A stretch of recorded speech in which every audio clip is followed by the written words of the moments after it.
Hello, welcome to Capturing Christianity. I'm Cameron Bertuzzi. Today, what we're doing is we're interviewing an actual, real Vatican exorcist. I've got Father Carlos Martins with me today. We're going to discuss some of his cases that he's worked on. We're going to ask him all sorts of questions and even have some audience interaction with him. But before we get into that, I actually want to introduce you or make you aware of a couple free resources that we have in the description of every video that we post. It's a 60-page ebook on the left here, The Rationality of Christian Theism, co-authored by myself and another Christian philosopher, Dr. Dustin Crummett. And then the resource on the right, again, both of these are free, completely free. Just got to click the link in the description. If you're sort of new to apologetics or you don't really have much familiarity with deep Christian thinking, then this is a sort of invaluable resource for you. All these different terms that get used, ontological, epistemological. There's a lot of different terms that get used in apologetics. And so this is a free resource that sort of defines all of these different terms and just helps you learn and sort of engage at a deeper level in this area. So I just wanted to make you aware of those two free resources that are in the description of every single video that we have here. With that, let's go ahead and introduce our guest for today. His name is Father Carlos Martins. As I mentioned, he is a Catholic priest and an exorcist. I've actually got his bio here. I'll just go ahead and read it for you.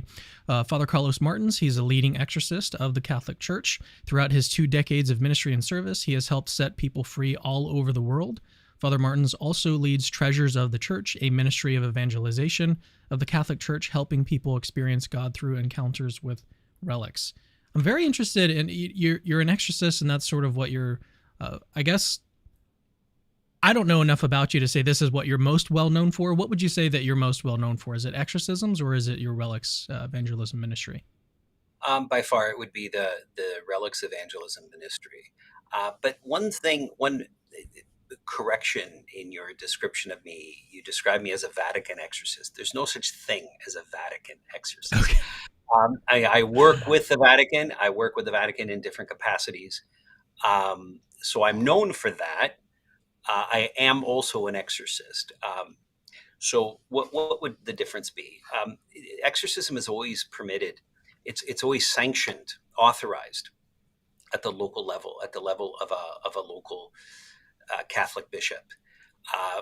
The Bishop of Rome is absolutely a bishop, and he can certainly authorize an exorcism. But Rome is kind of the head office of the church. It doesn't get involved in exorcism cases per se. They have their own exorcists. They have a department that deals with that. But he would be an exorcist for the Diocese of Rome, not for the Vatican. There really is no Vatican exorcist. Would it be more appropriate to say that you were, say, a Vatican trained exorcist? One of the other exorcists that I've had on the channel, Father Vincent Lampert, he said that he received some training in the Vatican. That would also be incorrect. He received Okay. training in Rome. Okay. uh, the Vatican itself is a specific entity. It Yeah. doesn't do training of exorcists per se. The Diocese of Rome might. The Vatican may commission an entity, a diocese. It may sponsor a conference, but the Vatican itself doesn't do that training. Just like kind of the White House doesn't train the Postmaster General to do his job, or even your local mailman. Although everything falls under kind of the purview of the president at some level, he Mm-hmm. doesn't he doesn't get involved in the nitty gritty. Okay. Well, I actually really appreciate this level of nuance that we're sort of introducing at the beginning of this, and I'll actually on that basis update the title of the show. So that's really good, and I think what this kind of shows me is that your attention to detail is very precise, and so that's one thing that I already very much appreciate about you. So let's get into some of your background as we sort of start off this show today. What I'd like to do is discuss. I've heard you say on other shows, and I think you even mentioned it on your website. You may not, but I've heard you mention that you were an atheist in your early life, and so I'd like to just sort of put this question out there. How does an atheist become an exorcist? Yeah, sure. Well, he needs a conversion first of all. So I did. I converted when I was in college. I had just completed my sophomore year, my second year of undergraduate studies, and I went on a retreat. And on that retreat, I was invited to a retreat. On that retreat, I had an experience with the Eucharist, and I came out of that retreat a believer. Why would I even have gone to such a retreat? Because the group of students that were putting it on were very committed to their faith. They're very Catholic. They're very Christian. They were very just in love with Christ, and Christ was the center of their life. And that was powerfully attractive. They radiated a peace that was palpable and powerfully attractive. And it was a peace that I knew I didn't possess. And so I just found myself, as I got to know them more and we had classes together, I could see that they were very intelligent people. They were not stupid. And yet I was dumbfounded by their belief in God, because my thinking, insofar as God's existence went, well, if God exists, why is there so much evil in the world? Why can the little girl down the street be kidnapped and murdered? If you were God, would you permit that in your world? I wouldn't.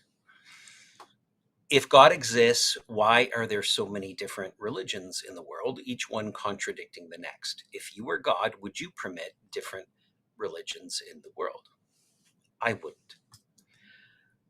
And the third one, and this was by far the most significant, that the most entrenching of the atheism that I subscribed to, was the fact that, hey, if God exists, why does he hide himself? Why doesn't he just peel back the sky and reveal himself? Why do we have to take his existence on faith? If you were God, would you hide? I wouldn't. And so, given these three states of affairs, given that the world is so constructed in this manner as to that these three states of affairs exist, I thought that that was conclusive proof that God did not exist. An all-knowing, all-good, all-loving God is in his existence is incompatible with the existence of these three states of affairs. S yeah, continue. How did you sort of overcome those objections? Right.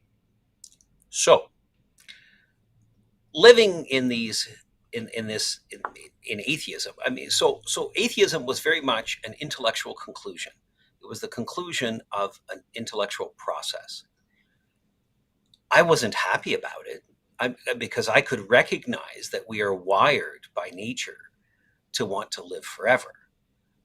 We are wired for eternity, so to speak, and the threat of our lives suddenly ending, our existence coming to a close, is not a pleasant thought, and it gives us an anxiety. I mean, I was honest enough to recognize that.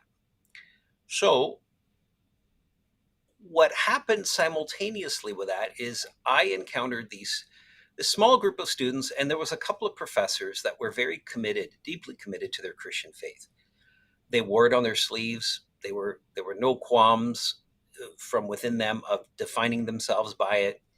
I remember seeing, like, on Ash Wednesday, they had ashes on their forehead like Catholics would do. Uh, and this was in the middle of a secular institution. And but at the same time, they had more than just their witness.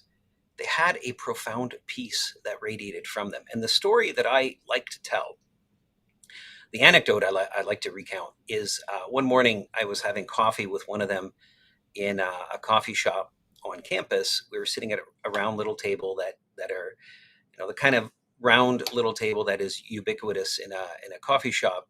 We were sitting across from each other, just having a chat, enjoying a cup of coffee. Someone came in and informed him that his car had been stolen. Now, it was around 11 a.m. in the morning or so. His car had been stolen that morning from the parking lot, and it had been driven around the back streets behind the campus and slammed into a tree. It was now hugging an oak tree. Right? So the last sentence he was told is, "Your car is garbage." And so he receives that news, and he turns and he faces me again, and he says, I guess it just wasn't God's will for me to have a car right now. And he could still enjoy the cup of coffee in front of him. And, our conversation from that point lasted probably another 45 minutes or so. It lasted a long time. I couldn't remember a single detail from that conversation 5 minutes after that point, 5 minutes after it happened, because I was just mesmerized by the fact that he had so much peace inside him that it didn't bother him that his car was destroyed. I mean, he could not care less. And so that kind of peace was something so different. I had never seen that in anybody else. I knew that I didn't have it and I wanted it. I mean, he had a profoundly amazing art of living. He just lived well. He lived better than anybody else. And so that when the invitation to go on this retreat came about, then I really didn't know what a retreat was. I just knew that I was going to be hanging out with these guys. In fact, when they said the word retreat, what I understood was vacation. And so immediately my response was, yeah, sure, I'll bring the beer. And so it was, I went to this encounter, to this retreat house, and I knew it was a Eucharistic adoration retreat. I had no idea what that was.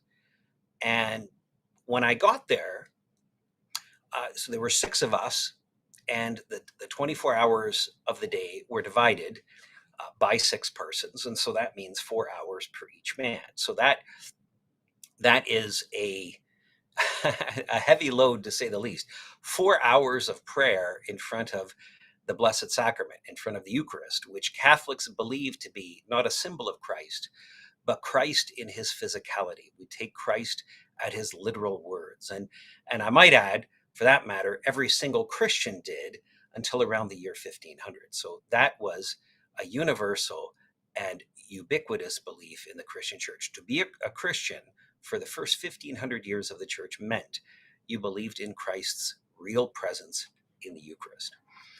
And so at the same time, though, I'm looking at I'm looking in my first adoration shift, my first shift in front of the Blessed Sacrament, in front of the Eucharist, and the Eucharist. For Catholics, we place the Eucharist in a fancy container called a monstrance, which displays the sacred host for adoration, for worship. We worship the host because the host is Christ himself. And so I'm looking at what appears to me to be a cracker. And in that moment, just the fact that I was in a place where I didn't belong hit me. I don't have the faith that these men do. I admire them and I admire what they believe. I admire profoundly how they live, but I just don't share their faith. So I planned my escape. I just wanted out of there. And so this was in 1996, so it was before cell phones were in use. Cell phones were common. So I couldn't fake that I had a phone call, that there was some emergency that I had to tend to. I also, I just didn't feel right about telling them, hey, I feel sick.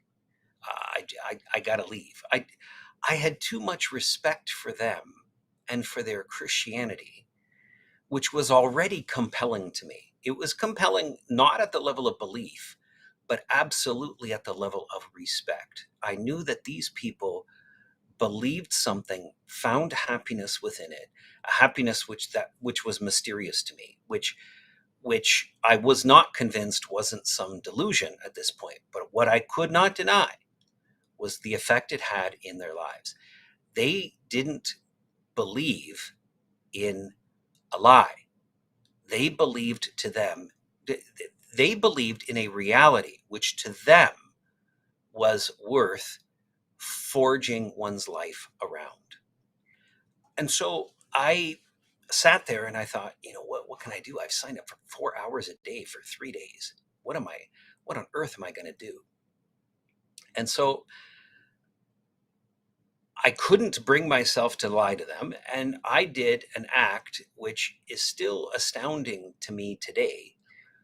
I got down on my knees and I said, God, I don't know if you exist or not. I don't believe you do. And I have to say that in that moment, as I'm saying these words, I feel like as I'm kneeling in front of the Eucharist, which to me in that moment appeared to be simply a cracker, having the appearance of a cracker.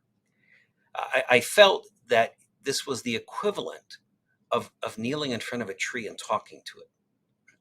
But nevertheless, I did that. I knelt in front of the Blessed Sacrament and I said, God, I don't know if you exist or not. I don't believe you do. But if you do, please reveal yourself to me. And if you do, if you can give me the faith that I see in these guys, I will give you my life. And so what happened next is, well, I mean, just as important is what did not happen. I didn't see anything. I didn't hear anything. There was nothing extraordinary that happened. There was no mystical experience. And you know what? Looking back now, I thank God for that. Because if I did, then it perhaps would have been easy after the fact to question my mental state. It would have been easy to think that I had some kind of delusional experience because of the stress I was under, because of the situation of being embarrassed in front of these people. I had just come off a very heavy semester at school. Uh, it would have been easy to question my mental state. I've never had mental problems, thanks be to God, but it would have been easy to do that. But what did happen was the fact that that hour went by much more quickly than what I had anticipated. I was anticipating an agony, and that's not what happened. I was surprised how quickly it went by. 6 hours later, I had I had the first shift of that entire weekend. You know, as luck would have it, or as grace would have it, as Christians would say. 6 hours later, I had the start of my next shift, and again, nothing extraordinary happened, but I was surprised how quickly the hour went by, and there was definitely a sense of peace, a peace that began in that first shift, but it wasn't an overwhelming peace. It was just a peace that was strong enough to take away a kind of anxiety that I was experiencing, wondering, how am I going to kill an hour doing nothing but sitting here? During that second shift, that peace was much more palpable. It still was not overwhelming, but whereas if you can call the strength of the peace on the first shift to be a thread, now it was definitely a string or a rope. There was no desire at all to leave that chapel. But I simply chalked that up to my determination that, you know what, I signed up for these 3 days here and I'm going to do this. I'm going to do this and I'm not going to chicken out. And I'm going to respect the yes that I gave these people for this invitation. And I'm going to honor them by fulfilling my time here. Now, to be perfectly honest, Cameron, to be perfectly honest, one of the strong motivators, maybe even the strongest, was the fact that if I left, then I was giving more time in the chapel to these other guys, because they would have to, 24 hours in a day divided by 6 men is an easy number, right? It's 4.0. If you have to divide it now by 5, then it's a messier number and it doesn't divide equally, and it gives them more work. So I thought, like, gosh, I'm not going to wish this on them, but they got to spend more time with God in prayer. So at the end of that second shift, I left, and I was just so surprised at how fast it went by. By my third shift, which occurred in the middle of the night at 3 a.m., that was the shift where the wheels fell off the atheism wagon, so to speak. And again, I didn't see anything extraordinary. I didn't hear anything. There was nothing mystical to the senses that occurred. However, at a certain point, I knew that I was in front of Almighty God. I knew that I was in front of my Creator, who created me out of love, who had love for me, a profound love, and who had been waiting all of this time for this very moment. And he had engineered it to come about. I knew I was created in love, for love, and everything was different in that point. I mean, even the answers, the intellectual difficulties I had had just melted away. It melted away because in that moment, God's plan, which surpasses the plan of man, came through. I knew I had never understood God. I needed God to reveal himself to me in order to understand him. And this is what he was doing now. And really, what cleared the way for God to do that was the offer that I made. Right? So, Lord, if you can give me what I see in these men that invited me here, if you can give me the peace they have, the faith they have, the tranquility that they have, I'll give you my life. Right? Because I knew that there was nothing better than that. That there was nothing that life could offer you that was more. And so in that moment, I received the gift of faith, and I've never doubted it. And I look back at that moment often, frequently. I think about it, and it's just as stunning and striking for me today. It's just as shocking as it was back when it happened. Because in that moment, my life drastically changed.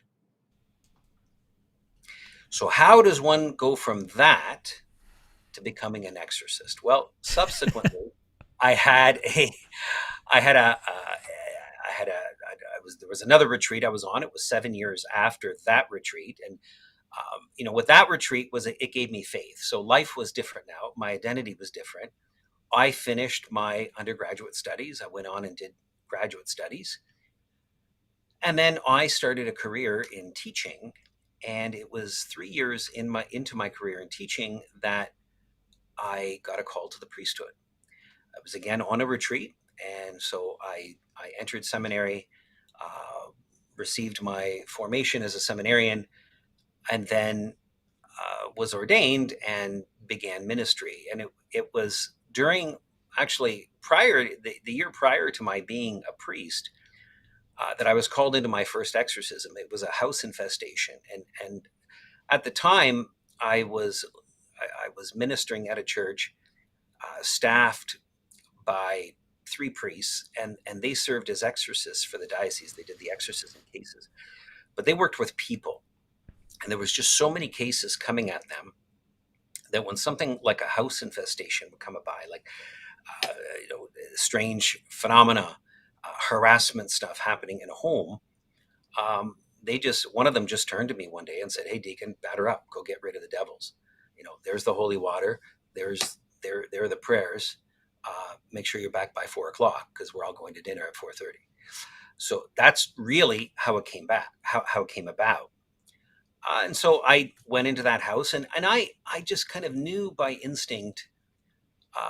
Maybe it was through reading I had done, or maybe it was through conversations with these exorcists. I just don't know. And if it did come about this way, I certainly don't have a memory of it. But I knew that if the devil is there, if the devil is in a place, whether in a person, whether in a thing, in a location, he's there for a reason. That he just didn't all of a sudden set up shop there. He had to be given some kind of jurisdiction there, some kind of rights, and that my job as an exorcist was going to be to discover those rights and take them away. That is the MO, and that remains the MO today. And so I went into this house, and I said an exorcism prayer, and I blessed it, and that ended the phenomena for the family that was living there. And then how did you become, how did you get sort of deeper and eventually become an exorcist yourself? Right. So then, yeah, I that progressed. I progressed from places to persons, and I have to say my training was all simply by apprenticing Mm. with other exorcists. I never went to a school. I have gone to schools, mostly as a presenter, though, rather than a student. I mean, I've never gone to a school as a student, a school of exorcism. Um, to be perfectly honest, I found them always of very limited use. Why? Because they give you theory, and theory only takes you so far when you're working with the devil. What you want is for somebody to teach you how to swim. You want to observe and then you imitate. And the kinds of questions the exorcist would ask, his approach, the way he tackles the the the the, the task of finding out, hey, where are the wounds in this person by which the demon entered? You would need to see that happening. Just like you see, in order to learn how to dance, you've got to watch somebody dance. You've got to be on the dance floor, so to speak, and and be doing those moves. You can't learn dancing from a book. And so in a classroom is always going to be a very limited use in learning exorcism. In fact, I've always found that its biggest use is for those who've already been an exorcist for a while. So they already have a sense, right? You already kind of know how to skate on the ice with the devil, but it's going to be imperfect, and you've got a bunch of questions. Now you go to school, and now you can tackle that theory part, right? So it's exorcism. The way I look at it is it's with a set of Aristotelian eyes, right? A set of eyes by which the philosopher Aristotle functioned. First you learn, then you learn to learn. And that is how the human animal uh, assimilates information and develops a habit. Because to learn to be an exorcist is very much you're employing habits, you're forming good habits, and you're employing those habits within concrete cases of exorcism. So from the point of progressing from house blessings, house exorcisms to persons, then shortly after that, I was tasked for solemn exorcisms of cases of full possession. So I've got a question, and this is sort of related to your background still. When you were an atheist, obviously you were a very skeptical person. How much of that skepticism transferred over when you became convinced that, Christianity is true, Catholicism is true? Um, some Catholics today, I would wager to say that a good number of them are skeptical of demonic possessions and demons in general. Did you carry any of that skepticism with you, or were you always open to their existence? Where were you at? So the grace I received at my conversion was a grace that identified the truth of the Christian faith, that Jesus Christ is the Savior of the world, that He is God, that He is the second person of the Trinity, and He incarnated Himself in order to give us communion with God the Father, with His Father, and that the love between them both is the Holy Spirit, which He freely gives, and that love, the Holy Spirit, is given to us at our baptism, and it's given to us initially at the point of belief, but it's given to us. He's given to us in fullness at our baptism. That was the grace I received, and everything that flows from that. That we are part of a communion of the saints. That Christ founded a church, and that church Mm-hmm. is the center of truth. That the church is not a human association, a collection of believers, but that the church is itself a mystical reality founded by Christ to transport people to heaven, so to speak. And it is the church itself that protects believers against Satan. And one's faith in Christ is incomplete unless one is a member of his church, the church he founded.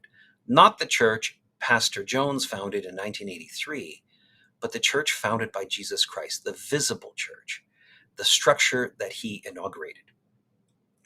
So Skepticism. Every exorcist, if he's worth anything, is skeptical by nature. You have to be skeptical because exorcism itself, the state of being, well, exorcism is an illness, right? It's a spiritual illness, but it can resemble very much mental illness.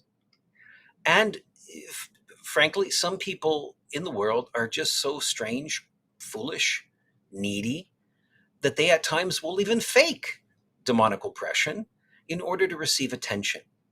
So you have three states that can appear very similar, that can exhibit very similar symptoms: to actual demonic possession, mental illness, and fakery. And so it's the job of the exorcist to find out what is going on here. It's not just his job to identify whether the devil is here or not. We are pastors of souls. If someone has mental illness, I take it upon myself to help the person in that state. I'm not a physician. I'm not a psychologist or a psychiatrist. I can't treat the illness, but certainly I can help the person discover the illness and to receive a diagnosis from someone who is competent. And in so doing, I'm pastoring that soul. I'm giving care. I'm giving the care of Christ, the care of the church to that soul. And the same goes for somebody who is faking. I mean, um, uh, will I be frustrated if I encounter somebody like that? Well, absolutely. But this person has his or her own illness, and if the person is helpable, I want to help the person coming out to come out of that state. So skepticism is our bread and butter, and we never take it as a given that someone who comes forward stating, I need the ministry of exorcism, that person is in fact possessed, right? We assume that the symptoms and the phenomena are rooted in natural causes. We make that as the default. But at the same time, and this is a mistake that I think many exorcists have made, it is entirely possible, and in fact common, for someone who is demonically possessed to also have mental illness. So these are not mutually exclusive states. So what you want to determine is the symptoms that are afflicting this person now, the symptoms that have brought the individual into your office and they're sitting here in front of you. What is the cause of those? And so that is the diagnosis is what occupies most of our time. And we have different tests for that. But certainly you never only do psychological testing. You never only do medical analysis, right? The priest, the exorcist, is not a referral service. If somebody comes to the church and is asking for prayer, well, the first thing we do is not send them away to go to some other professional. I mean, that would be a scandalous thing to do. Somebody's coming to you for help. Well, you help them. So I always will pray with such a person. Now, that person may exhibit demonic symptoms immediately. If there is a demon there, when somebody is praying, exorcist or not, if somebody has the faith of Jesus Christ and is praying, that prayer is repulsive to the demon. It is demon kryptonite, if we can speak that way. It causes him pain, and so he's going to react. He may react he may react in a manner that is visible to me. He may not. He may react in a manner that is only visible or only sensed, if you will, by the victim in front of me seeking help. But there's going to be some kind of reaction. There may be no reaction. And if there's no reaction at this point, the probability is going to be very high and increasing by the second that the heart of the problem here is mental illness. Because when I pray, I am praying specifically against anything demonic. And if there's no reaction whatsoever, even internally to the person, so when I'm done praying, I will always ask, as I was praying, did you see anything, hear anything, feel anything? And I will specify that. Was there any pain in your hands, in your throat, in your stomach? Was there any agitation in you? Were there any memories that came up? Any dark, ugly images that came in your mind? Where I rested my hand on your head as I was praying, is there pain there? Did my hand feel extraordinarily heavy? I will make specifications like that, and I'll let them tell me what they experience. So that's the beginning of a diagnosis. Uh, Mm. Even if someone has a demon within them, you will employ psychology, you will employ medical staff, because again, they are not mutually exclusive, and there can be a condition in the state of somebody who is possessed that you need to be aware of, that if you're not aware of, that medically it can be a liability to them, it can wound them, if you're not aware of it, you're not helping them.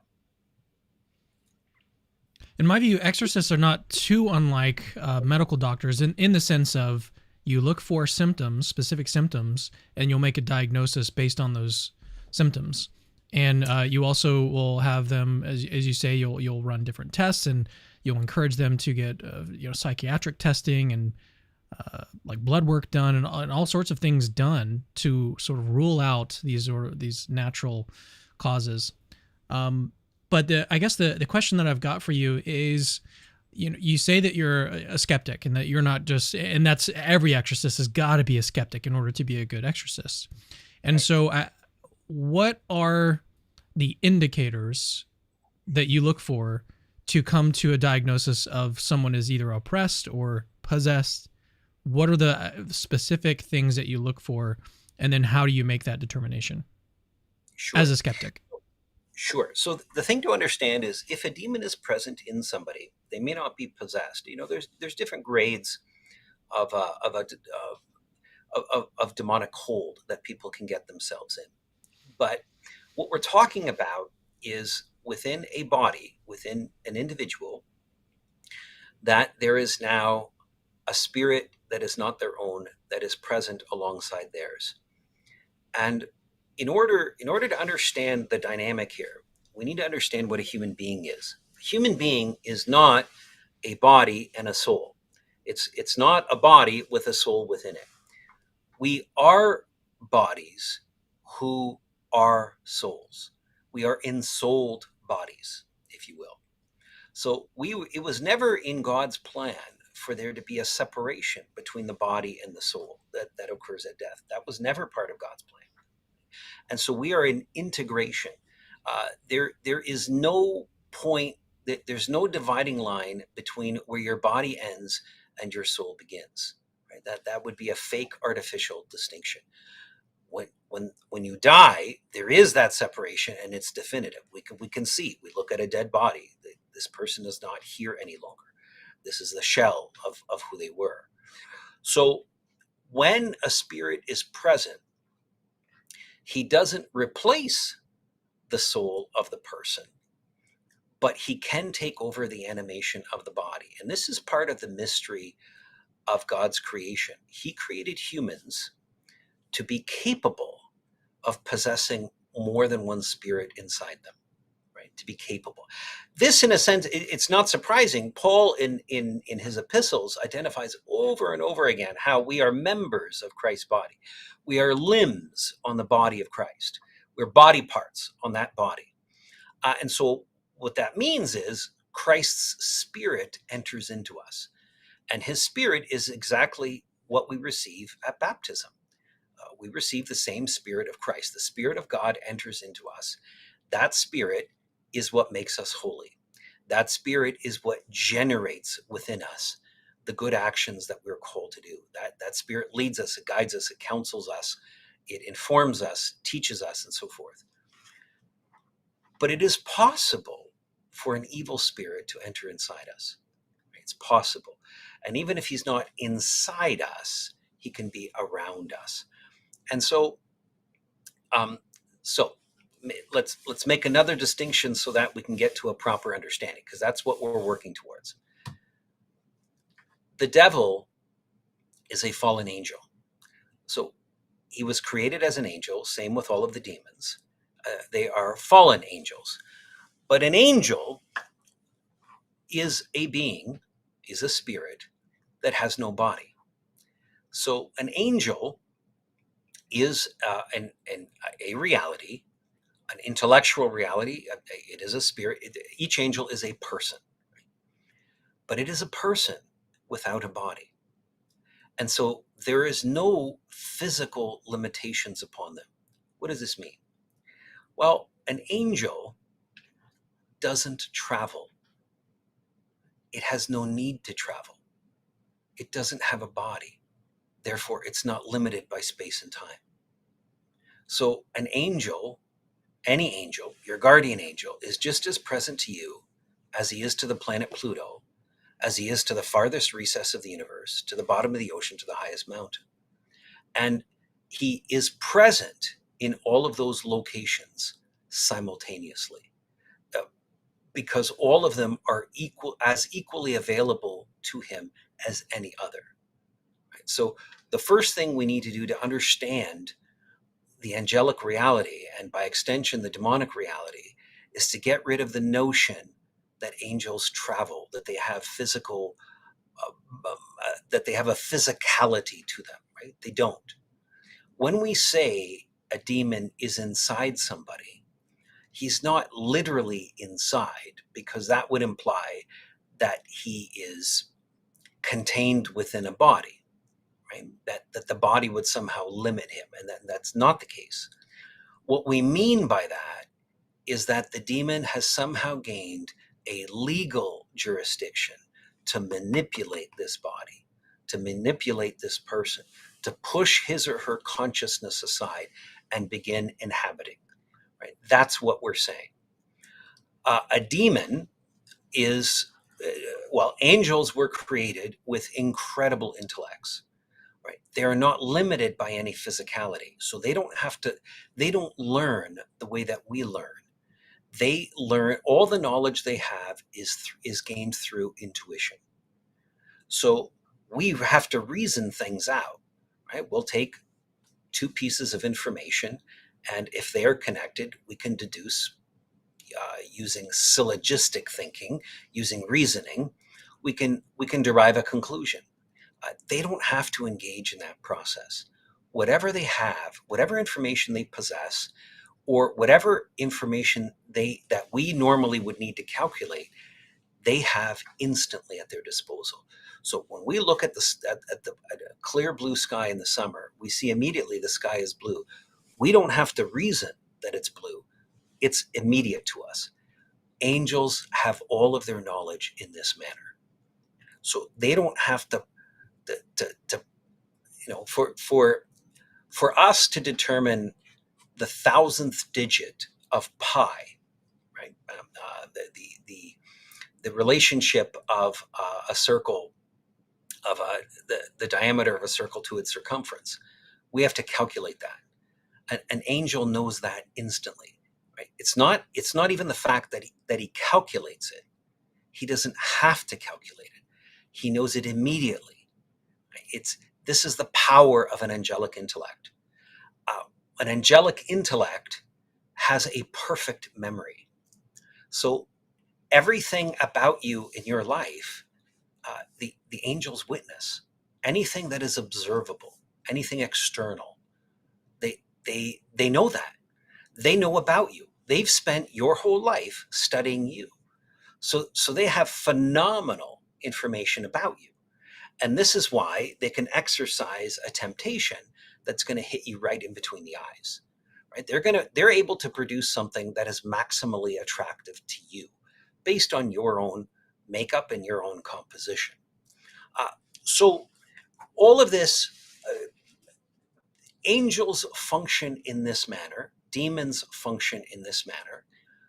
When a demon is present in somebody, however, he has made himself subject at some level to the world of physicality. As long as he's present in this person, person X, my coming near person X and praying, he's going to feel it acutely. Right? And this is the way in which God has so structured reality, that in choosing to inhabit this person, he is choosing to accept the limitations on his own being. He's giving up his defenses in order to gain that person. And so what comes near the person that is holy, he's going to feel it acutely, right? So knowing this, an exorcist tries to do that very thing. So initially in an interview, I will pray with the individual and I'll observe reactions. I'm looking for reactions. Again, I don't. They don't mean anything other than the person reported a reaction or I physically saw a reaction. They don't mean anything more than that. It doesn't mean to me. It doesn't. The conclusion cannot be made at this point that it was the devil or that it was mental illness per se, or some other cause. I move into then testing in a manner that the person doesn't know, because there are three classical signs of demonic possession: knowledge of unknown languages, so languages a person has never been taught. And so I don't mean one or two words or a few phrases.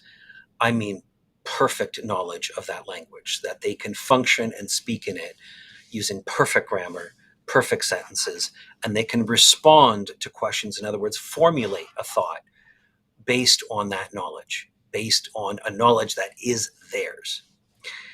Secondly, is knowledge of hidden and distant events, things that they couldn't possibly know. Like, for example, what is written word for word on the shopping list in your pocket, an extensive shopping list. Knowledge, if they're able to report back to you something you did at a certain time and place in your life, and no one was around to witness it, you've never told anyone else, but they have that knowledge. Well, they have knowledge of the occult, knowledge of what is hidden, right? That it surpasses the power of human nature to know that. And thirdly, it is a display of superhuman strength, a power that is simply beyond the capability of a human person. You know, a 120-pound woman cannot pick up and throw across the room a 300-pound man. Like that just doesn't happen. But if it does happen, now you have a display of the supernatural that has been shown, and you can't. Nothing in the natural provides an explanation for that. So you've got to leave the natural and enter into the supernatural to give the explanation. When I pray subsequently, I'm looking for these three things. Now, because somebody comes up to an exorcist, asking for help. I think I have the devil. I think the devil is after me. Can you help me get rid of him? So you can't, just as you can't accept that as fact, that what they're saying is true, neither the fact that they have the devil or necessarily that they even want to get rid of him.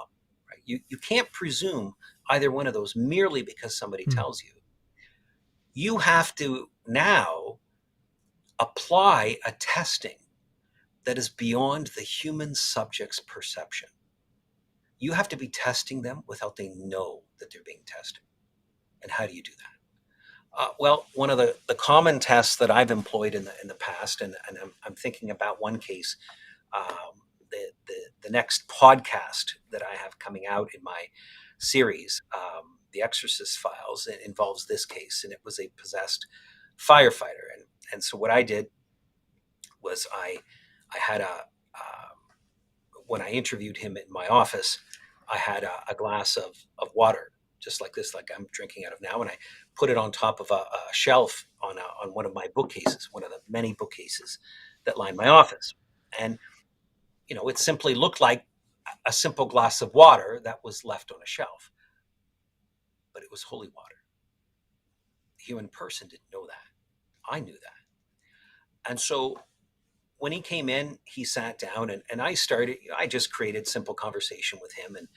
And then, I asked him a question that necessitated a story to be told, so that he was going to be talking for a while. And as I did that, I said, keep talking. And I just went to my shelves and I started putting down stacks of books. And those books ranged on various topics, the spiritual topics, religious topics, theology, and so forth, but just strange and out of place things. For example, the 2002 Baltimore Orioles yearbook, a book on how to drywall your basement, and so forth, interspersed with these other titles. Why am I doing that? As I'm putting these down on the table in front of him, I'm controlling his eyes. And so he's looking at those titles. And I know that he's wondering, what in heaven's name is this priest doing? Why Hmm. is he putting these books on the table? I'm controlling where he's looking. And so I just keep bringing several stacks, in the course of which I go to this glass on one of the shelves. Right? I know he can't see me. I have my back turned to him, but I know he has his back turned to me as well. And he's looking at what I just put down on the table. And I take my finger and I get the tiniest drop of water on my finger. And as I'm walking with the next stack towards the table, I fling it on his back. I don't fling it on his skin, I fling it on his clothing. So there's no human way that this individual can perceive what has just happened. And this particular individual shot up immediately in the air backwards, hissing like a cat. And I didn't have the individual any longer. Now it's the demon speaking. So what I did in that moment is I established knowledge of the occult, knowledge of the hidden. There is no way on a human level that he could know I just put holy water on him. There's no way. And there'll be other tests of this sort as well. I don't really like to go into those tests because those are those are the tools in our toolbox, and Hmm. so if they become public, they cease being effective as tools. So, but that gives you an example of the kind of testing that we will do. Hmm. Have you ever had personal experience with someone knowing these ancient language or other languages, being fluent in them? I have. Um, I've never encountered them. So let me. These three traits, these three signs of demonic possession, many times, perhaps most of the time, in fact, I think I'm comfortable in saying most of the time, they only manifest themselves in the midst of an actual exorcism. Hmm. So now, you need them, the church tells us, in order to perform a solemn exorcism. But I will perform, I will already begin impromptu, informal exorcism prayers prior to beginning the ritual, if I decide to use if I need to use the ritual on somebody. And in the course of those prayers, in the course of a demon manifesting, I will exercise the testing in that moment. So I can speak different languages, several languages. But more important than even those languages is I've learned slang in those languages. So I will employ that slang. I'll ask a question using slang. I'll refer to something, some reality in a roundabout way, such that, gosh, even if the person somehow had some knowledge of those languages, that he or she couldn't figure it out and couldn't, formulate some kind of answer that appears to be a response. Um, so if the demon can respond back in with a perfect fluency, and can be consistent in doing that, now we have a case of demonic possession. Now we've established that. So I have a I friend wanted of mine. to. I'm so jealous of a friend of mine. He's Polish. He's an exorcist, but Polish is a language that, man, uh, if you don't know it, you're not going to figure it out. I mean, to people in North and South America and Western Europe, Polish is not a language it's not a Romance language. So it is a Slavic language. So if you know Slavic, okay, you're in a different, but most people don't know Slavic. And so what he does is when he wants to interrogate the demon at some private level, uh, and perhaps even at a level where the people in the room who are praying with him, he doesn't want them to know the nature of what he's asking. He will ask it in Polish, and the demon responds in Polish. He will compel the demon to respond in Polish. Does every demon just know every human language, or how does that work? They are not limited. They are not limited like you and I are, right? So they pick up a language just by the language being used. They have an intellect that is absolutely astounding, astounding. They require no time to learn stuff like we do, right? They exist outside of time. This is the hardest part for people to understand about the nature of demons. They are outside of space and time. So we are wired to understand all of reality within space and time. So you've got to negate what you take for granted in order to begin to have an Hmm. understanding about their reality. Well, I wanted to give you a chance to talk about this podcast that you're currently working on, the Exorcist Files. And you've got, I think, 2 episodes up so far, or really 3 if you count the introductory episode. And obviously, this is going to change in the future as we're recording this live. There's going to be more episodes produced. But the 2 episodes that are available right now, they detail one case. But what I'd like to do is, if we can, while I have you on the show, can we jump forward a little bit? And this doesn't even have to be a case that you discuss on the podcast. But what is an example of, say, the most intense deliverance that you've been a part of? Yeah, I get that question a lot. And, I think what you're looking for is for me to describe, and it's reasonable, it's logical that you would ask this. You want to know what are some of the most intense realities or phenomena that you've encountered during an exorcism, perhaps supernatural occurrences. Mm-hmm. Um, and I so let me speak about the devil's use of that kind of stuff in order for you to get an understanding. When the devil employs different phenomena, let's call it scary phenomena, um, levitation of objects, levitation of the victim, a dramatic change in the physical temperature of the room, either an intense heat or a frigid cold where you can see your breath. And so the room would be normal room temperature, and in 3 minutes, you can see the breath coming out of your mouth. And in fact, both of those things, both of those temperature fluctuations can be side by side. So half of the room can be frigid, half of the room can be boiling hot, and you're scratching your head trying to figure out how it can be that these two contradictory realities are happening in open air in one room, right? But it just does. The devil employs all of these things, and the phenomena I've mentioned, but other phenomena, in order to aggrandize himself, in order to put fear in the heart of the exorcist, in order to put fear in the people who are in the room, who are praying, who are acting as intercessors for the exorcist. People he's got in the room ready to physically assist him, who are maybe holding down the victim in the state of possession in order to keep the exorcist from being punched, hit, and so forth. But those signs, those phenomena, when they cease having their effect, the devil doesn't employ them any longer. So let me give you an example.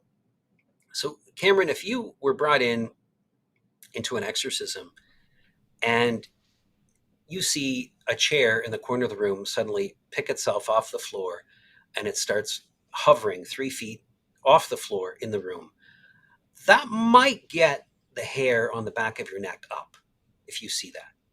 Right? Clearly, nobody's picked it up. The second time it happens, you might have the same effect. By the 32nd time, I guarantee you won't. By the 132nd time, you're not even going to put down the cup of coffee that you're holding. It loses its effect. Right? The parlor trick has lost its sexiness, if you will. It doesn't produce the intended effect any longer.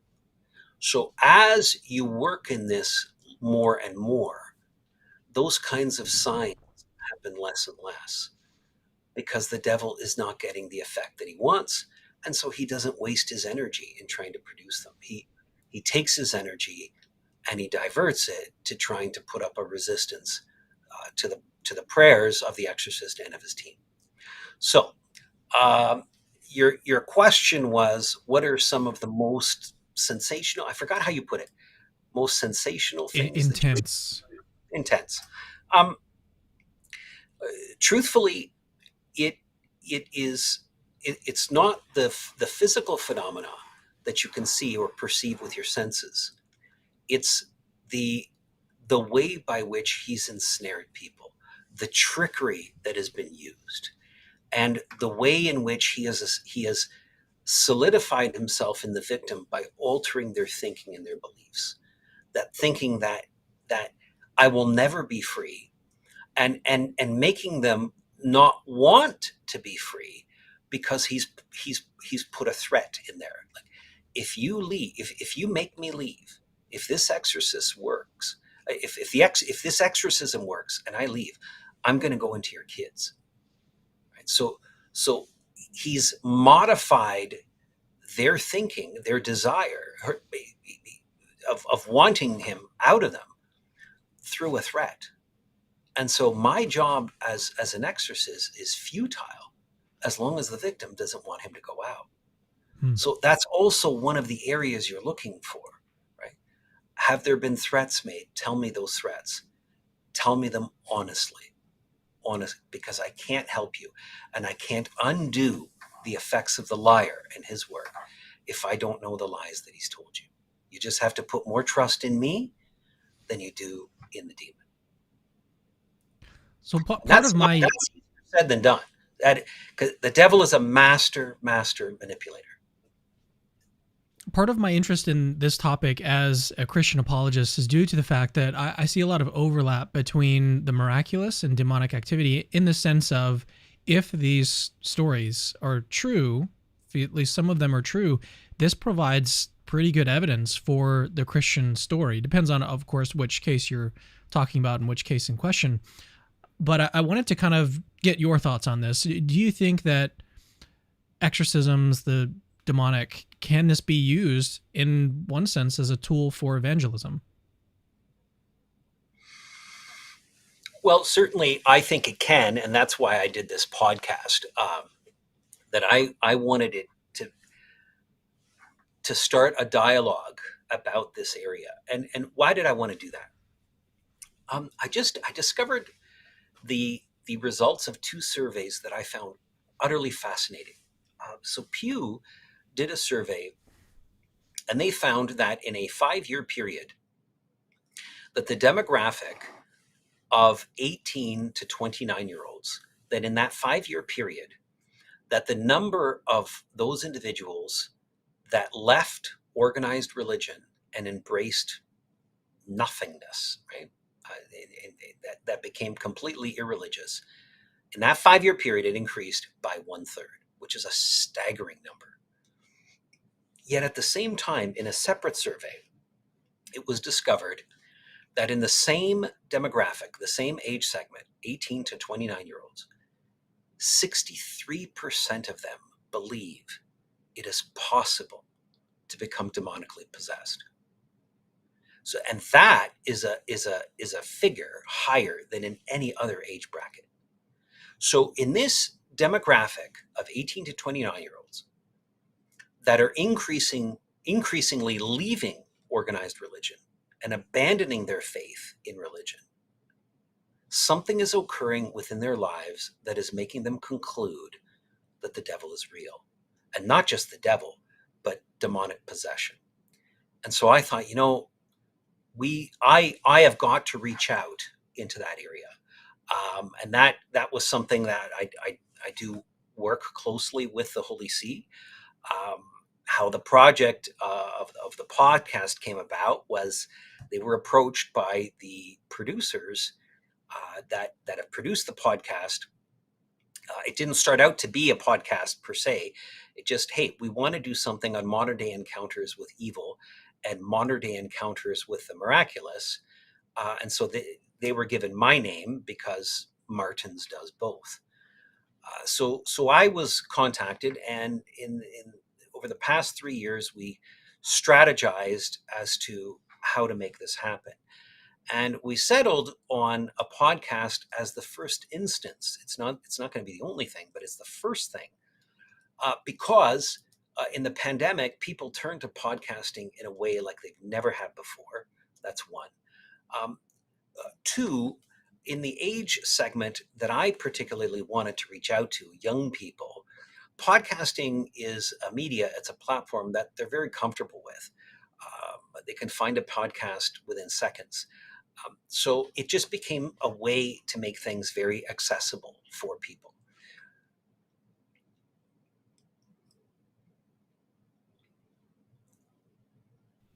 Sorry, I didn't know if you had other thoughts, so you were gonna continue. I wasn't sure, so I just wanted to kind of let you continue if you were going to. Let's do this. So we've got about another 20 minutes or so, a little bit less than 20 minutes left of the program. But I want to ask you one last question, and then we'll turn to some Q&A with the audience. So my question is, again, as a Christian apologist, this is the main thing that we do on Capturing Christianity is apologetics for atheism. So we interact a lot with atheist arguments, the arguments that you mentioned earlier from the problem of evil, divine hiddenness, and those sorts of arguments that you hear from atheists. And so the question is basically this. We have a lot of atheists that are watching this show, a lot of atheists that interact with our work. What would you say as an exorcist to someone who is skeptical, an atheist or a skeptic? What would you say to them to convince them that all of this is real and that they need to turn and embrace Christ? Well, so I certainly wouldn't start first of all with talking about the devil. I think the devil would be a very bad place to begin a Christian apologetic. We begin with Christ. And, what I would say to the atheist is make an offer to God, reach out to God. My discovering of Christianity was not an intellectual enterprise because my intellect, given the state that I was in, was incapacitated to go any further. It just was grounded. What I did was I reached out to the God I didn't believe in, and I said, if you exist, please reveal yourself to me. But if you do, I will give you my life. In other words, I wasn't looking for entertainment. I wasn't looking to be tantalized at some level. I was looking for my life to be new. I wanted the joy and the happiness that I saw in others. That made the entire difference in that encounter that I had with God on that retreat. That's what cleared the way for him to reveal himself to me. That I wasn't seeking for just another thing in my life. I was looking for the thing that would define my life. So what I would say is, continue your intellectual pursuits, continue grappling with the intellectual questions that accompany faith. But you know what? Most people, the vast majority, don't come to God through intellectual pursuits. They come through a relationship. And that only makes sense because God at heart is a relationship. He is a community of persons that are in relationship with one another. So talk to God, ask him to reveal himself to you, make him an offer if he does. With regard to the devil, I think what has to be kept in mind is the fact that for 2,000 years, the Christian church, and I'm going to say specifically the Catholic Church, they are seen as the authorities in the area of exorcism. The devil doesn't just appear to Christians. He doesn't just manifest himself in those who believe in Jesus, but he afflicts humanity. And all religions bring their people to Catholic priests for exorcism. They don't only do that. And it isn't the case that only a Catholic priest can get rid of the devil. But even among Christian denominations, Catholics are seen as the authority. The devil responds to the priesthood and to the prayers of the priest. And I remember one time, when I was working as an exorcist at that time, and I had been for maybe 2 years or so. And there was a pastor of a Lutheran church who contacted me and asked if he could send one of his parishioners, a member of his congregation, to me because he was certain that this person was demonically possessed. And I said, you are most welcome to do so, but when the person comes, I want you to come as well.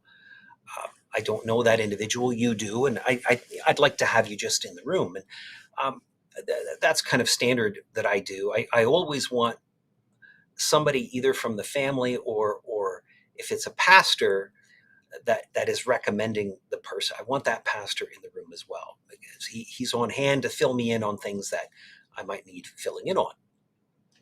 And so as I was beginning to pray, I put on an alb, which is a white garment symbolizing baptism that we do, and I put on a cincture, which is a rope by which we tie that alb, and I'm putting on a stole, which is a garment. I have one here in front of me, just a purple or white, what have you. But in exorcism, we use the purple side that you put around your neck. It symbolizes the authority of Christ's priesthood. And I could tell in looking at his face that he thought that this was a bit much. Like, why in heaven's name do you have to do this? Doesn't the prayer itself just suffice? And so I just continued doing what I was doing. And then as I was finishing dressing, the demon blurted out, "Do you think any of that is going to help you?" And I said, "Be silent, demon." And he was silent. And the pastor chimed in and he said, "I have said that to him so many times, and he has never obeyed." And so he himself, in that moment, was struck with something, that there's a power in the priesthood against the demonic. 2 years later, he joined the Catholic Church. Wow. Okay, I said that was my last question, but I did want to kind of bring in your relic ministry as well, and just ask: have you incorporated the two at all in your work as an exorcist? Do you bring relics with you along with you to these deliverances? Always. So the three questions I will ask a demon when a demon finally manifests, when I'm certain of possession, is: what is your name? For what were you created? Why did God create you? Who is your nemesis in heaven? Who is in heaven whom you particularly hate? Now, the demons never want to answer those questions, so it will take work, it will take prayer, it'll take combating to get that information out. But when I have those pieces of information, I have a lot, right? So I can address him by his name. If I know for what purpose he was created, that gives me knowledge as to his makeup. So he rejected that job by the Lord. He is constantly rejecting his duty. So I'm going to look for a saint who fulfills that duty. And who's your nemesis in heaven? Well, he's telling me which saint he particularly despises and hates. And so I will immediately obtain a relic of that saint. I'll go fetch it from my office. If I don't have it, then I will immediately try to obtain it, because they are visceral against them. They produce a visceral, painful reaction. Is it similar to the reaction that you gave about the holy water? Is it something similar along those lines? Absolutely, but it's even more. It's deeper, because in terms of the level of holiness, a relic is just much more holy than holy water. Why? A holy water is what we in the church we would call a sacramental. It's an object that has become holy through the action of the church. A relic has not become holy in that manner. It is holy simply by being attached to a saint who is a member of the body of Christ. So we're talking about two different realities, and one is higher than the other. And so So that's why relic, it's more intense. that's why it's more intense. That's right. That's right. You will always get farther with a relic than with a sacramental. That is my experience. And these kinds of things I do talk about in the podcast, the Exorcist files, which your viewers and listeners can obtain more information at exorcistfiles.tv. The first season is 14 episodes. 2 of them have been released. The other ministry that you mentioned, for which I'm known, is a ministry called Treasures of the Church, which is a Vatican ministry of relics of the saints. I travel the world teaching on them and bringing a very large Vatican exhibit and to give people an encounter with God through the sacred remains of his saints. So I've got both of those ministries linked in the description of this video for anyone who would like to check those out. So before we get into Q&A, how much time do you have left with us? We did plan to do 90 minutes, and if you have a 90-minute cutoff, totally fine. But I just wanted to ask because we do have a few questions that have been sent in. Yeah, I'm fine for time. Okay. All right. So the first question is from Brian Stevens, who has got it. Let me bring it down here. It seems like he has said in the live chat, it's difficult for me to look at the live chat, listen to the guests, and do everything all at once. But I think he said that he's agnostic. So this is what he sent in a couple questions. This is his first question. Real and exorcist should not be put in the same sentence unless you say, quote, real harm has been caused by exorcists. There have been multiple cases of people dying. Well, I don't know of a single case of somebody dying in an exorcism. So that would be my response. I've never encountered it, never heard of it. I don't know what else to say about that. And it's not as if you don't talk with other exorcists. And so I'm sure that you would have heard of something if something like that would have happened. We will have in an exorcism, if the person has any kind of medical distress, we have a physician in the room. We'll have a nurse in the room. The most important thing is the individual's care and health. The individual is a biological organism, and their biology has to be kept alive. So that is priority number one. The fact that they have a demon is always priority number two. Even if somebody has a demon, let's say, that doesn't mean in Christian theology, it doesn't mean that they are condemned to hell if they should suddenly die. It doesn't mean that. If it was a mortal sin, what Catholics call a mortal sin, that by which the demon entered, if they haven't repented of that mortal sin by the time of their death, well, that is damnation by definition. But even merely the fact that they have a demon, there could have already been a repentance of the sin, for example, and the demon remains because there has to be now a work to get out. God has deemed it necessary. He has decided that the mere repentance of the sin is not going to be exorcistic enough, that there has to be some other activity done on the part of the church. But by definition, given all of that, exorcism is secondary to the physical health of the person. So I've never seen somebody die. I've never heard of it. He does have a follow-up. He says that, let me just read his next follow-up. He says, for those that are saying cope and suspects, check out a child who died 7 days ago in North Carolina. Also check out Annalise Michael, who died. Facts. Right. So Annalise Michel was a German girl who was in a state of possession, who was possessed. But Annalise Michel's case is a different case, whereby her possession, it was willed by God for the purpose of containing the demons. It was not the exorcism itself that killed her. She died in the midst of a state of possession. But the individuals, the priests and so forth who were involved, they were never charged. She wasted away. Now, her case, I will say, is extraordinarily rare. There are cases of holy demoniacs. We have that in the history of the church among certain saints. So, for example, Saint Mary of Jesus Crucified, who was a Palestinian woman who lived in Bethlehem, was a nun there, a Carmelite nun. She was possessed through the will of God. Why? To contain and punish the demon. The demons that were in her didn't want to be in her, but they were restricted to being in her. And I say in her with quotations. Their activity was restricted to her, to a jurisdiction within her, so that their power to afflict others was limited. That is similar from what I've read in the case of Annalise Michel, but I will say this, there's so little published about her case, it's hard to know what has happened. But what I have seen is that there was nothing about the exorcism caused her death.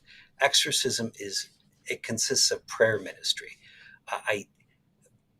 That prayer ministry can't bring about somebody's death.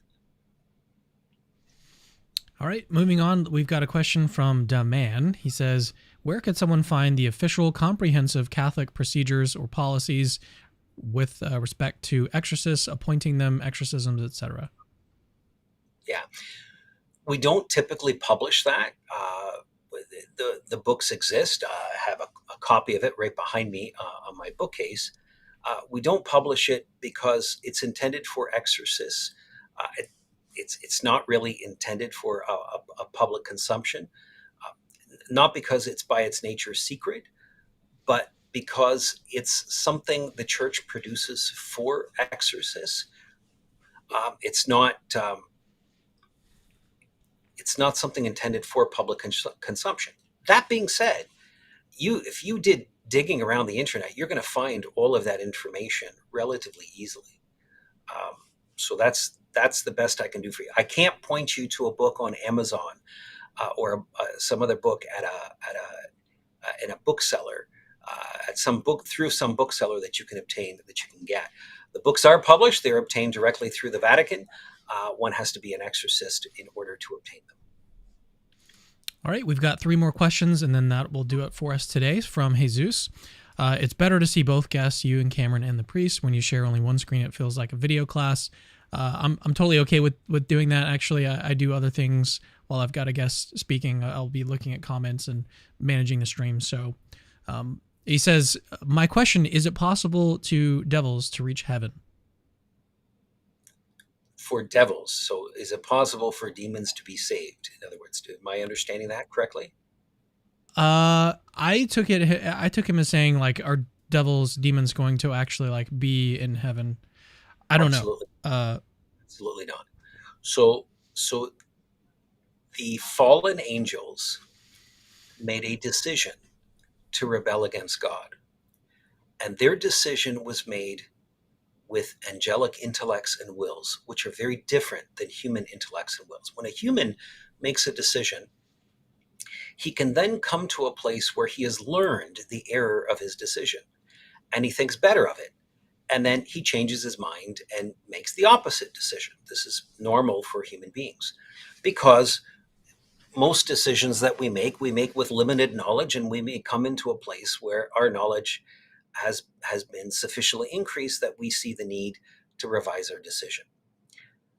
When angels make a choice, they're doing so with the powerful and immense angelic intellect that exists outside space and time. They are incapable of changing their minds.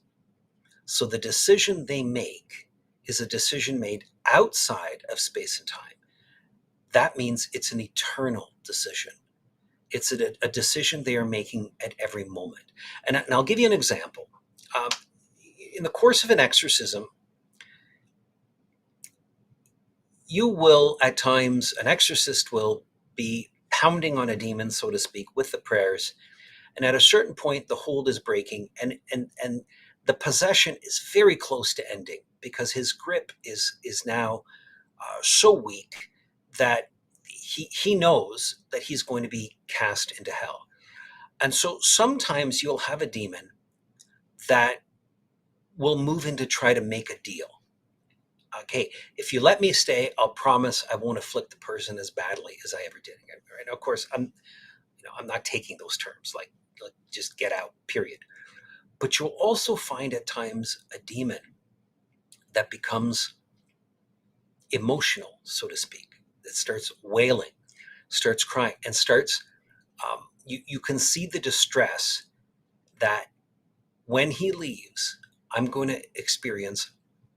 When I leave, I'm going to experience horrific pain, and I don't want to. Right? You can't imagine what it's like in hell. Like, okay, well, you know what? You don't have to return to hell. Just say to God right now that you repent of your rebellion against him, and he will accept. F you will be the immediate response. Their decision is eternal. And that strategy from the demon to try to evoke pity on him is exactly that, a strategy. And it's a strategy always based in deception. Even when a demon tells the truth, he's doing so only to deceive. And so that it just isn't something that an exorcist or anyone else for that matter ought to give any credence to, because you do so to your own peril. All right, two more questions. This one's from Anglican Aesthetics. Okay, but what do you make of demons responding to Baptists or Anglican priests? That also happens, so is it evidence for Catholicism uniquely? Yeah, no, and I said that in this show. Like, they don't only respond to Catholic priests. That absolutely. So the power, the Christian power, comes by virtue of one's baptism, and the Lord said, "In my name you will cast out demons." But at the same time, there is a universal understanding among the Christian peoples of the world that Catholicism has a success. When I say Catholicism, I also mean Orthodoxy. Right? The branches of Christianity that have and that share the ancient priesthood instituted by Christ, that those have a power and jurisdiction over the demons that no one else has. So we see this in our ministry.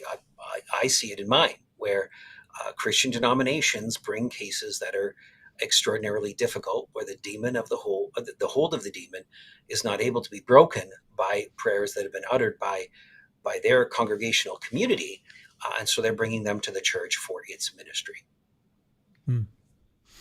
All right, last question for us today from Big Feet.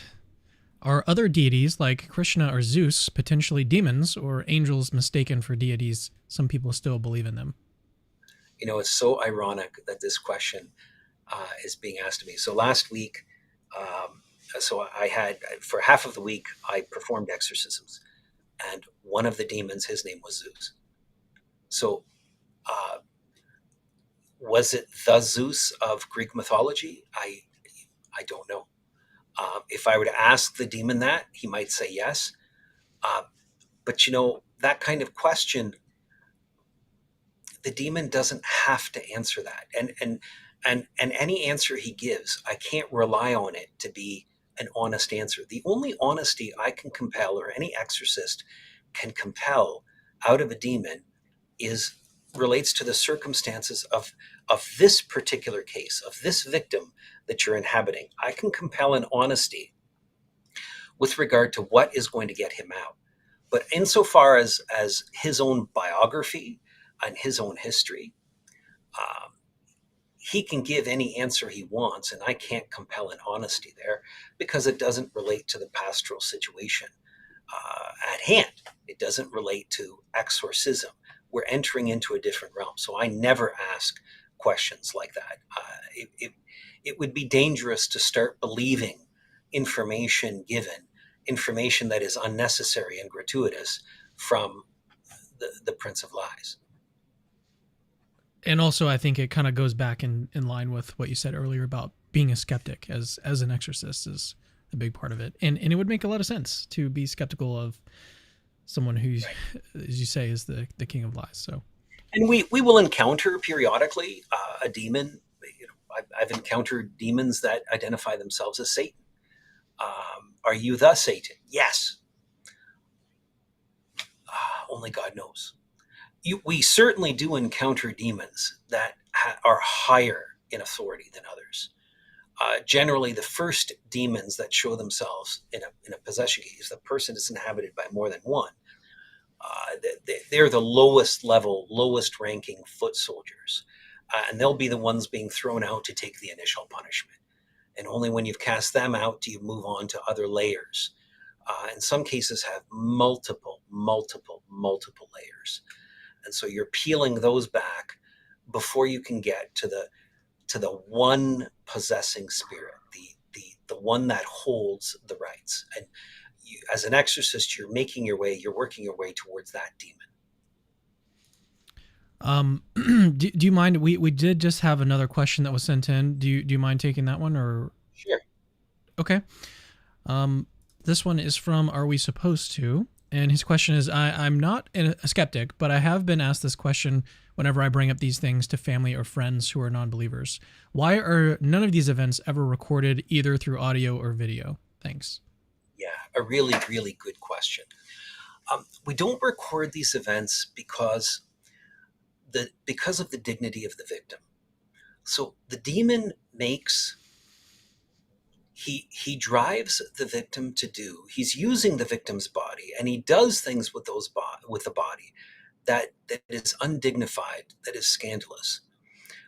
So if you record those things, you make the victim subject to ridicule, and you're making the victim somebody who's already been preyed upon by the demon. You're now making them subject to be preyed upon by the general public. Because if you have a video, if you have a recording, then that recording, there's always a risk it could escape and be released in the public domain. There's always a risk that it could be subpoenaed by law enforcement for some reason. And so if you have a recording, now it's outside the church's power as to who's going to see that. So the church never authorizes and permits a recording of an exorcism. And in the state of possession, the demon comes in and out of possession. He rescinds back into a kind of, let's call it a dormant state, such that the person's personality is able to come out again. The person is not conscious during an exorcism, and that because that's what possession is. When a person is possessed, their consciousness has been shoved aside by the demon, and now he's in the driver's seat.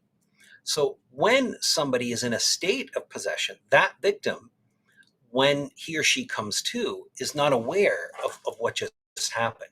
And that state of possession may have been for a few minutes, it may have been for hours, it may have been for days. And so that entire time is blocked out. Their consciousness was suppressed, and reality was not available to them. But the demon could at any point leave, and the individual finds himself doing something abhorrent, like eating human feces out of a toilet. And so you have to understand that the state of possession is a state of torture to the victim. And just like we wouldn't broadcast videos of people being tortured, being physically tortured, we don't want to do that when they're being spiritually tortured either. Yeah, it's a kind of respect for the victim, right? And I've even heard of accounts of someone who did try to record, and then the video that they tried to watch the video again, and then it was blank. So I've heard stuff like that happening. I have heard of it as well. I've never tried it. I don't plan to, but I have heard of that. One question that I had that was related to something earlier that you were saying is the sort of hierarchy of demons. How do you know that one demon is like higher than another in the spectrum? Well, two ways. One, because he comes later in the possession. He comes later. His identity is revealed. Now, when I say exorcism, most people think that an exorcism is a kind of one-time, one-shot thing, and it's not. Most possession cases require, on average, 75 exorcisms. So they require an exorcism done once a week for about a year and a half, 75-ish. That's the average. Some are much longer than that. Some are relatively quick. But the ones that last a while, that last a long time, those are the ones that typically have multiple possessing spirits. And the initial ones are always the lowest on the totem pole. They're the lowest because that's how the main demons, and especially the main possessor, saves his energy and protects himself from being cast out.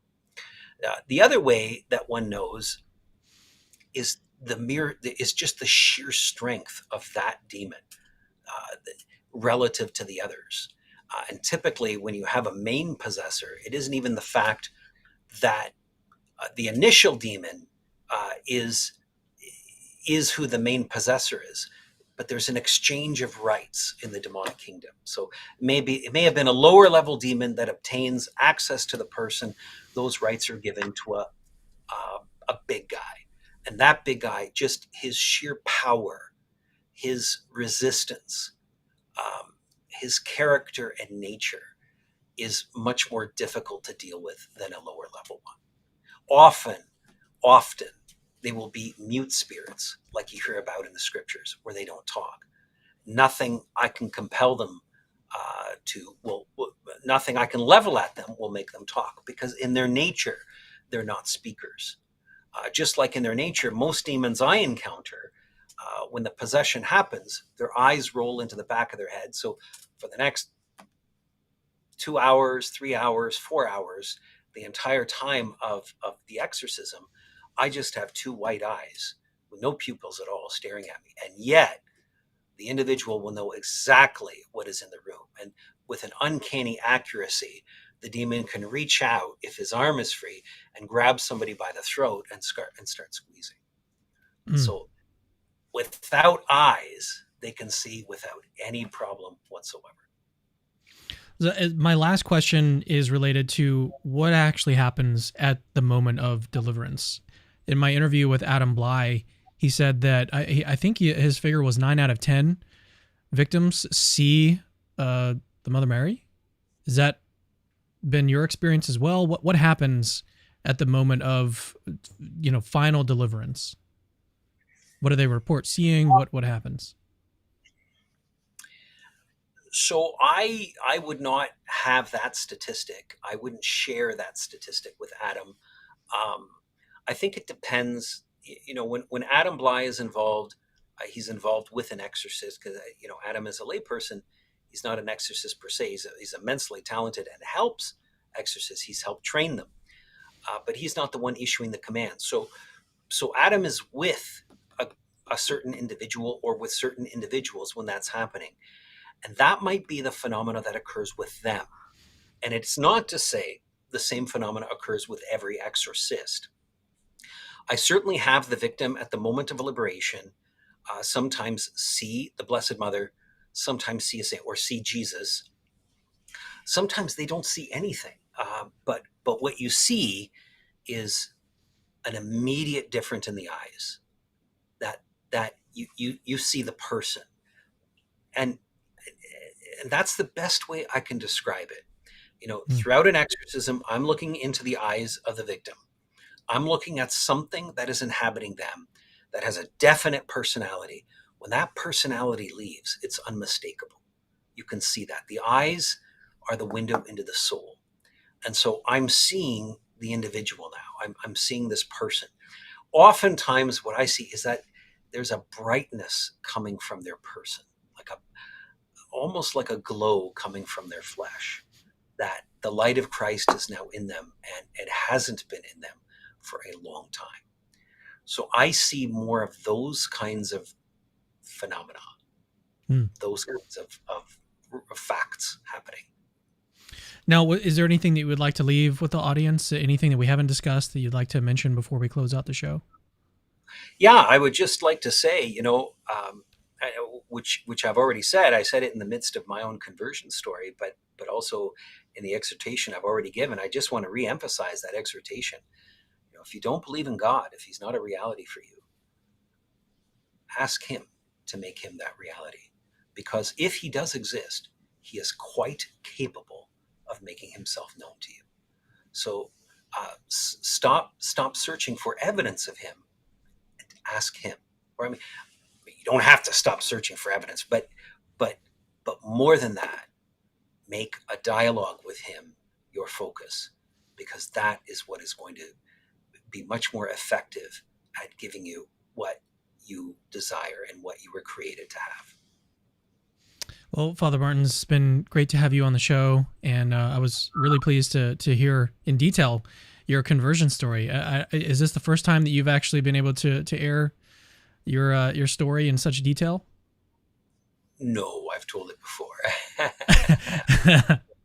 Yeah, it's just unfortunate that I basically live on YouTube, so anytime I like interview a new guest or anything, I'm like looking for things on YouTube for them instead of searching for. Well, it does happen, but not every guest that I interview has a litany of books that they've written or anything like that. But in any case, it's been great to have you on the show, and I just appreciate everything that you shared with us. And Thank you so much. Most of the Exorcists and even Adam and everything, they say that the reason why they come on and do these sorts of things is to help people, to really help those that basically to kind of warn people to stay away from this stuff and stay away from it, because it's not a matter of just like randomly someone winds up possessed. In most cases, it's normally that they've invited something in, and so this serves this show and others, they serve as a sort of warning and a sort of caution for people to avoid this kind of thing, because it is real and it's very dangerous. Absolutely. So I would concur with what they say. Well, again, I appreciate you coming on. I thank you guys for watching. As always, let me know what you think about this show in the comments. Let me know if you'd like to have Father Martins back on the show to discuss anything. So thank you guys for watching, and I'll see you in the next Capturing Christianity episode. See you guys later. Hey, it's me again. Actually, don't leave yet. I've got something super, super important to tell you. So first of all, you're awesome. Like you just watched a really, really long video just now, and you're still watching it. That is actually pretty amazing. Secondly, we have hundreds, literally hundreds of other apologetics related videos for you to watch on our channel. Go check them out. I've interviewed exorcists, hosted debates between Christians and atheists. I've even made response videos to atheists. All of that is available on our channel. Go check it out.